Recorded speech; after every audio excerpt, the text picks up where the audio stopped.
Good morning and welcome to Comfort Legacies with Fay Michelle. Today we have our beautiful guest here, Miss Artemis. Did I say that right? Yes, Miss Artimese. Artemis. And we are going to have you to introduce yourself. Before we begin, go ahead on. My name is Miss Artimese Duplechain. I'm originally from Baton Rouge, Louisiana. Moved to a city called Opelousas. I have a different type of background. I was raised by my father, that stepped up to be a man. Um, I have four beautiful kids, and just recently found out that I have one on the way. So I'm definitely Ah, excited about that. congratulations. I'm a wife. I've been married. Matter of fact, my anniversary is going to be Monday on May 3rd. So I'm a wife, four kids. I'm a business owner as well. I have a trucking business. It's called Visible Visions Transport. Right. I'm also an author. I love to write, and I definitely love to motivate. I'm a totally motivator speaker. So my book is just definitely to get my name out there, because I think God is trying to guide me with an impact of a lot of words to say to be able to navigate others into the purpose of their lives. Okay. Well, that concludes the interview, right? That's No, it. no, It's no so questions much asked. more to me. Oh, wow. Okay. So that's the name of your book, Visible Visions Motivation. Correct. Okay. And how did you come up with that concept? Um, I actually sat one day and just thought about, like, I wanted something catchy, something that kind of describes me, my situation, my life story. And the best thing was visible visions. Like, everybody has a visions. Sometimes it's visible, sometimes it's invisible. So it was like, I think that would be the best thing for me, visible visions. So anything that's attached to me, I definitely attach visible visions to it. Ah, okay. I like that. I like that backdrop. Okay. Thank So you. congratulations first on two things, your newborn coming and your wedding anniversary. How long have you been married? Monday's gonna be 11 years that I've been married.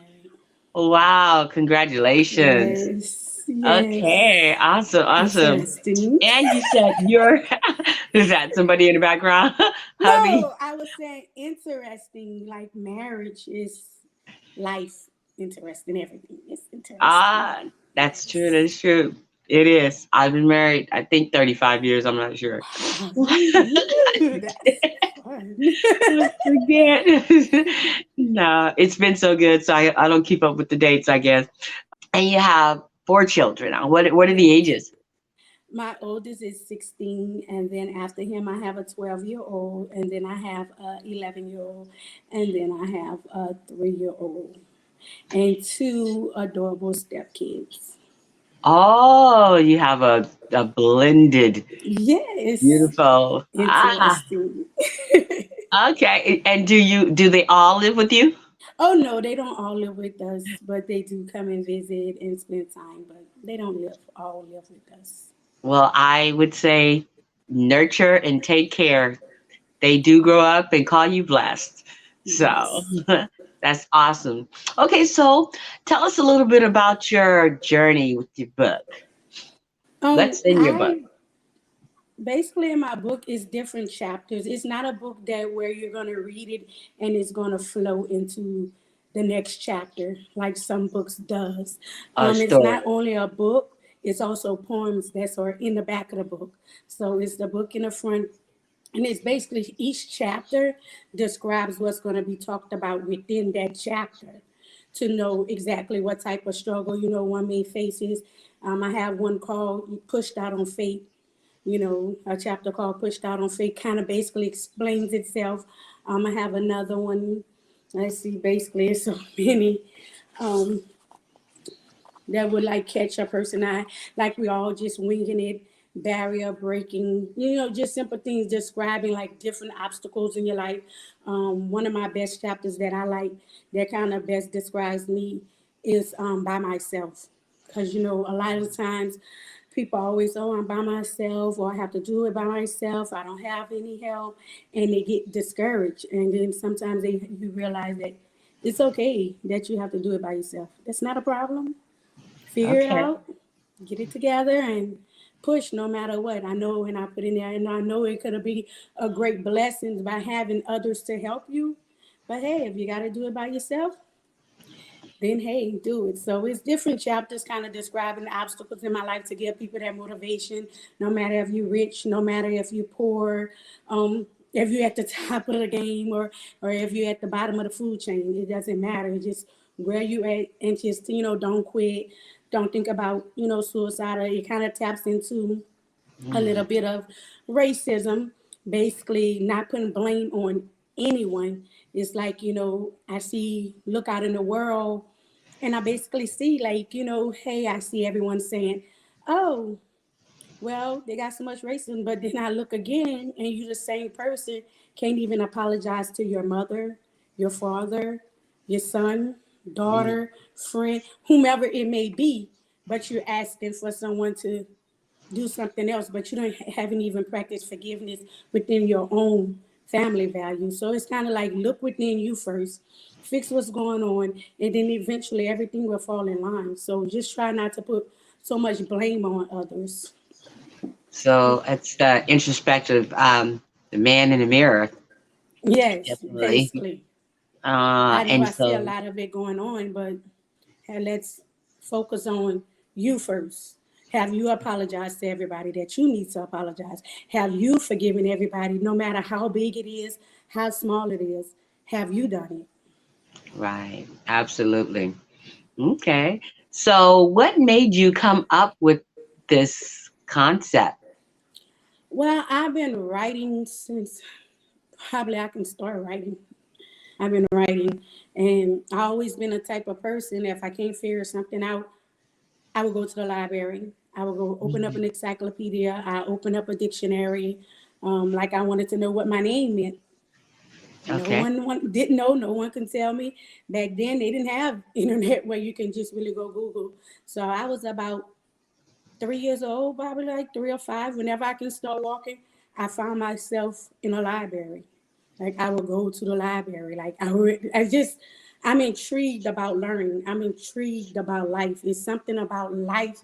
It's just so interesting, and it's so in depth that you can never get to the bottom of it. And I like Yeah. navigating through it. So basically, that's what kind of basically do it. And me, like I said at the beginning, I was raised by a man and not a woman. So it was like you have those problems. Oh yes, it also talks about how do you say generational wounds that we deal with that Mhm. affect you in the future, and you don't even realizing that Ah, it affect you. I didn't even realize that some of the things that had happened to me or I have been through affected even my relationship. You know, mhm. just dealing and these walls put up. Never sometimes not even a problem of that individual, and you not even knowing it's not the problem of that individual, but it was a trigger of things that can cause. It's just I don't know how to explain it. It's just so hard No, you're doing to well. explain life. Just so I do Yeah. my best. You're just finding that there's so many different mysteries to life and different roads to take in life, and they all have, each road can have a different outcome. And even if people experience them in the same way. So you and I can be raised in the same house and still come out totally different. Exactly. Yes. So That's yes. that's the best. That is a great way. And so that's another thing. And I had a brother that was murdered, and a daughter that died, and a son that died. So I have for my age, I just think I have been through extremely so much that I have so much to share without a judgmental thought of it. Sorry to hear about your loss. How did you lose your children? One of my kids actually died. I was actually like 34 weeks. They call it baby hydropsy, was full with fluid. My daughter, which would be my only daughter at the time, is that She died. It's called a rare disease that's called Turner syndrome, and it's basically not comparable with life.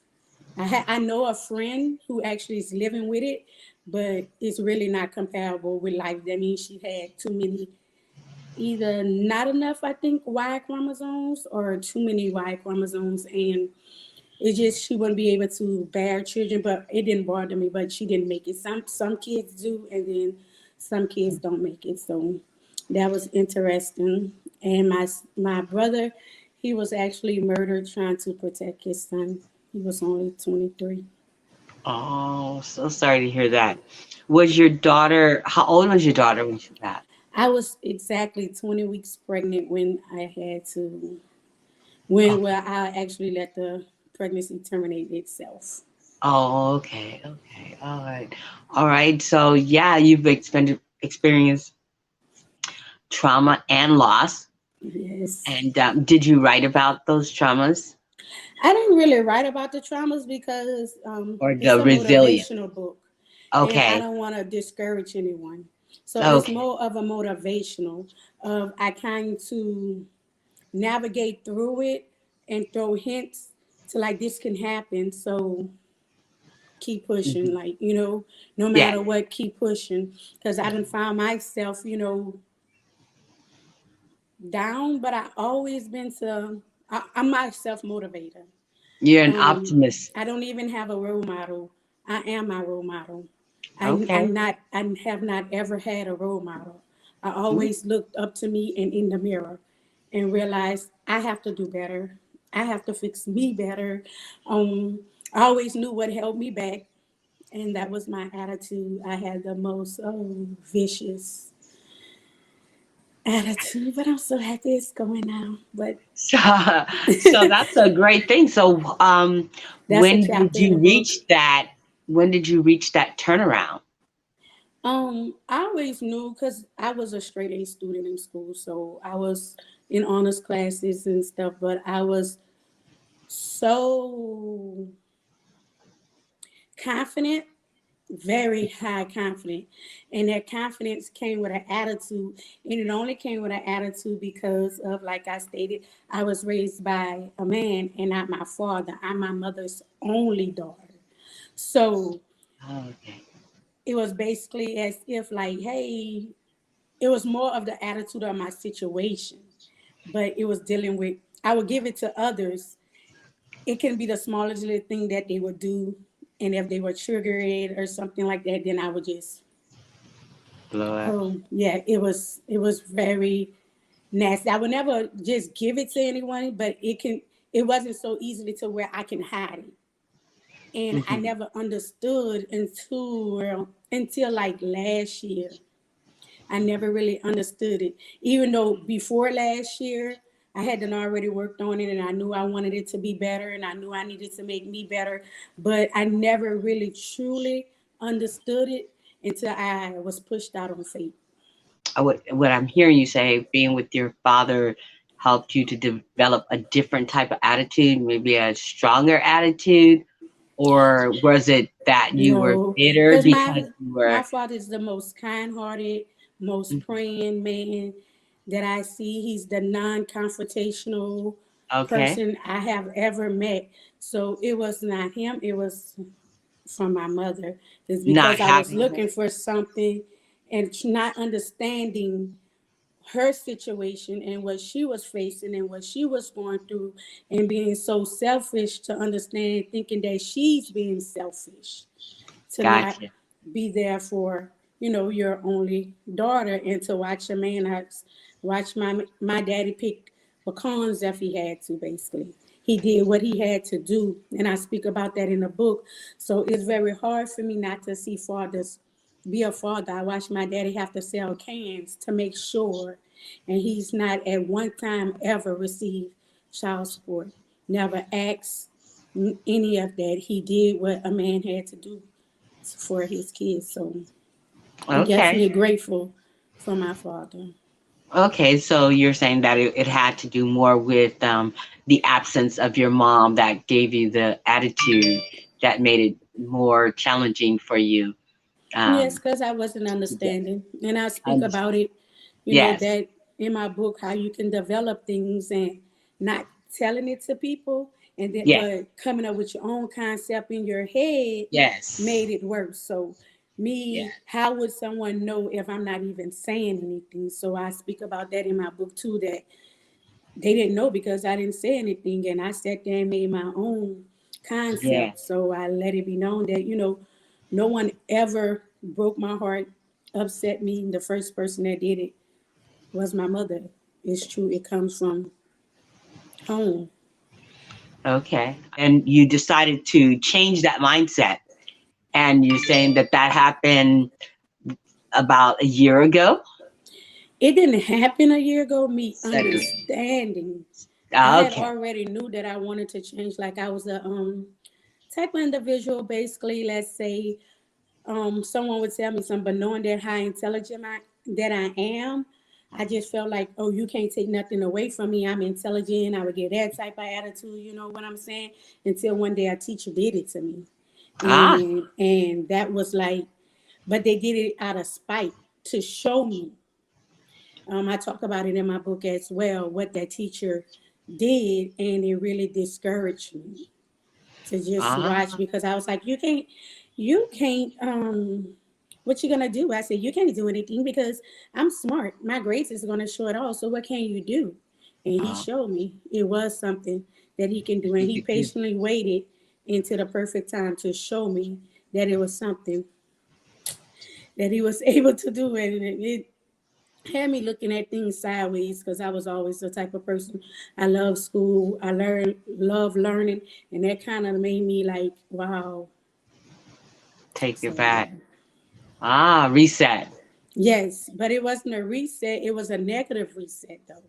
That was Mm-hmm. the bad part about it because what he did should have been a probably could have been done something different. I think what he did was spiteful because you did something that I didn't even deserve.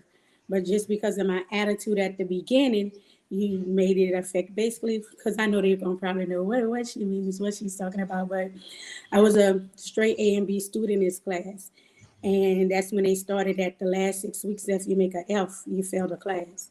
And he waited till it was time to mail the report cards and gave me an F for no reason. So he, I, Yeah. well, And you know that what? I, I had a similar thing happen to me. So, I was going to stop you and say, I know what happened, but okay. I was an A student and I took pride in that. And this was an algebra class. And every day I'd come in and I'd put my work inside of the homework box. And when I went to get my grade, I had a B in the class. And I said, why do I have a B?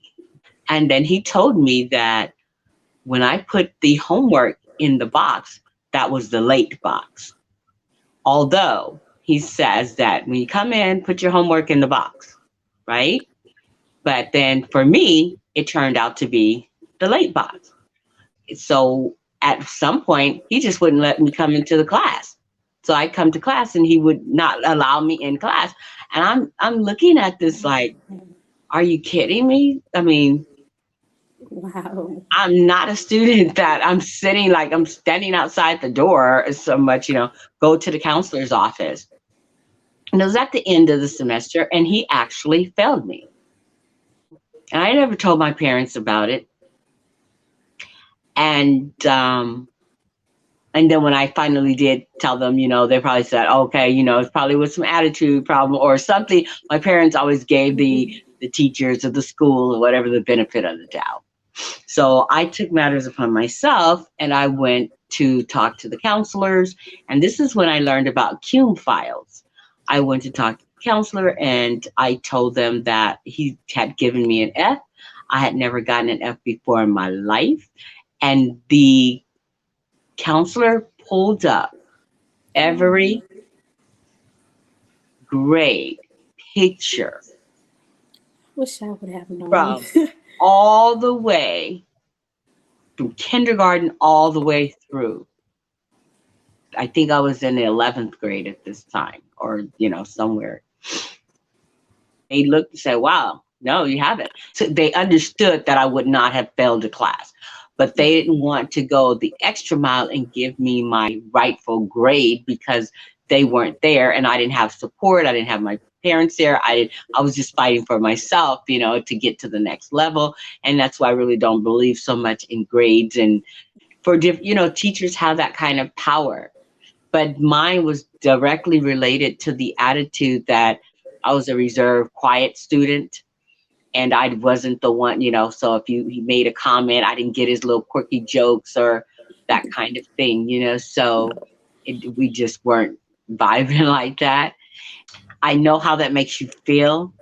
It strips you down, beats you down, and just Yes, puts that negative especially. pit in your stomach. And what did I learn from that? Hmm. I don't think I learned anything that was positive, you know. Yeah, I didn't learn anything. It really kind of made me take a negative approach on things, but because for me, like I made a B one time. I made a B. I was in the fifth grade. I remember my no sixth grade. I made my first. I had made a B. I cried like a baby Yeah. for a B. And the class was like, "What, you made a F or something?" I was like, "No, I made a B." It's like, Yeah. "It's just a B." I was like, "You don't understand. I like A's. That mean I didn't get something. What I didn't get, I gotta get it. Like I'm that type of person. What I didn't figure, I have to figure it out. It's something. Everything Yes. is meant to figure out. You're gonna figure it out." So it was my first B. I actually cried. Yes. Oh, yeah. I wasn't quite that bad. No, I was horrible because Yeah. I was a straight A student. Like it was like I never knew Yes. how to be. But I knew how Absolutely. I look on other people report cards. I just But had I've never never seen did one. anything. And I think it was just my progress report, but it was just I'm just that type of person. I like to aim for excellence, even though that excellent is not always what I get. But I'm that type Yes. of person. Oh yeah, shoot for the A. Shoot for the A no matter. It was an algebra class. It was a math class. Not working for me here. And so I had to build myself back up. And that's what was happening when I was taking those other classes. It strengthened my courage and my confidence and whatnot. Because I didn't do anything in the class but just sit there, you know. You'd be surprised. You see, never know if someone went through the same thing you went through. You just never know. Oh my Life is gosh. just Yes, so. it's I'm sure because you already talked about how you went through it. Very Yes, painful. It was really so painful. much, a And it lot. goes on. So did you self-publish your books? No, I actually didn't self-publish my book. I actually submitted it to Confident. Confident? Um, yes, Confident, and basically they read it and send it and state if they figured they would do it, and they was like, "Yeah, we love the book." They didn't even take maybe a day or two to come back to me and tell me Yeah. we want to publish your book. And the So great it's a vanity. Is it called like a vanity publishing where you pay them? what's so great about them that I think is that I have 100% rights to my book. You'll pay like I pay a certain amount. I had to pay like 3,000, but I'm Yeah. gonna get that back first before they start getting 5% like of each book that I sell. So that I'm gonna get my money back. What I put in, whatever I put in, it comes back to me first. Then we go on to like the 5% for them help printing it and putting it out and things like that. But I have 100% copyright on my book. Oh, okay. So is it on Amazon? It's on Amazon, and actually the other day I just looked. It's at Walmart. Okay. So it went Yeah. to Amazon, Walmart, Egret. I seen it's on there as well. It's Okay. gonna soon have its own website, so they like creates all of that. They're gonna send it out to the blogs. They also gonna soon have me a trailer that'll be on YouTube and stuff like that. So they actually do a lot for you, and they Okay. actually were. If I couldn't pay it off at one time, they would have did a payment plan and still publish your book. Okay. All right. All right. Well, thanks so much for being here today. I appreciate it. Is there any last words that you would like to leave to the audience? It's about Um, publishing books or getting started. What would be your advice? the getting started. I like to leave that with someone that no matter what, don't quit. So don't stop whatever it may be that you're trying to prevail in, because that's the only way it won't succeed if you stop. So my best words to them: start and don't quit, even if it's just a little bit of process. Because I had went through that when I was writing my book. I was like, dang, it's hard. It's a lot. Like, oh man, I don't want to go here. Matter of fact, my whole book had deleted.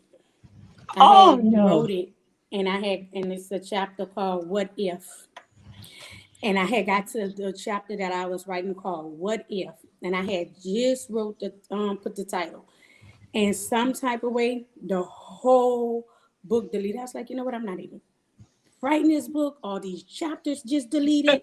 Like, this is, you know what? It's not even meant for me to write the book. And I clicked some other button all of a sudden, and the book came, all the pages came back. So I was like, Uh, okay, I understand the chapter, but it was just so weird how each chapter something was actually going on, and it motivated. Like, what if I didn't retrieve the book back? What if this and what if that? You know, we have a lot of what if. Forget the yes. what ifs. Keep going. Okay, I like that. I like the concept of the books is the things that we think about daily or that we struggle Yes.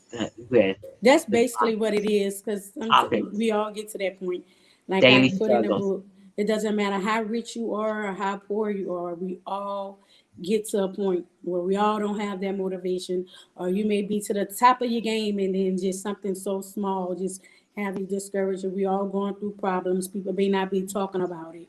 You know, we Yeah. all sometimes don't have nobody to turn to, even though when you look at someone else's life, it look like they always got somebody to turn to, but we all going through the same thing, like everybody. No one is not going through what the next person is going through. Because I found it that we are our biggest critic. We are Yes. our biggest self doubter. Like, no one doubts you like you doubt yourself. Like, I was like, oh, I may not do this. I was like, you know what? If it touched one person, I'm happy with that. If one Yeah. person like my poem, I'm happy with that, because my initial thing I wanted to do was just write nothing but the poems and make a poem book and have so many Hmm. different poems for people to actually read and look at. Okay. All right. Because So do you think you'll be doing a second book? Um, I would love to do a second book. What I would most want to do, probably have someone maybe do a book for me. I really want to motivate people. I just really want to just move this world into a direction of just like motivation and us coming together, like just something that the world just haven't seen. And I talk about that in my book too. I know they say that it's impossible, but I feel like all things are able to be achieved. What is the meaning of your name? She was a Greek goddess. She's actually the ruler of all living and non-living things. Ah. So anything that move or don't move, she was the ruler of, and it was the Greek goddess Artemis. Okay. Well, Artemis, so I'm going to let you go at that and bid you farewell and good wishes and well wishes and hope everything works out for you well. Thank Okay. you. I want to thank you also for having me on your platform. If you only know, I came like we was I put on buying number nine. Like, I always came smelling good. Like, it's you was fighting inside of me. Like, you're the first person, and I'm so appreciative of it. And I took it serious. Like, it doesn't matter if you was this way or that. I'm taking every encounter serious, and I feel Oh, like it's awesome. I got all freshened up. I went to the makeup Ah, artist this morning, as you can see. It's like, oh, I have to be right. I'm so happy that you did. I Yes. appreciate that 100%. I just try to be a little bit more comforting and allowing people to just express themselves and be comfortable. A lot of authors are very shy and introverted, and I like to kind of, do that icebreaker and make them feel comfortable and at home. Thank So you. Thank that's you what so much.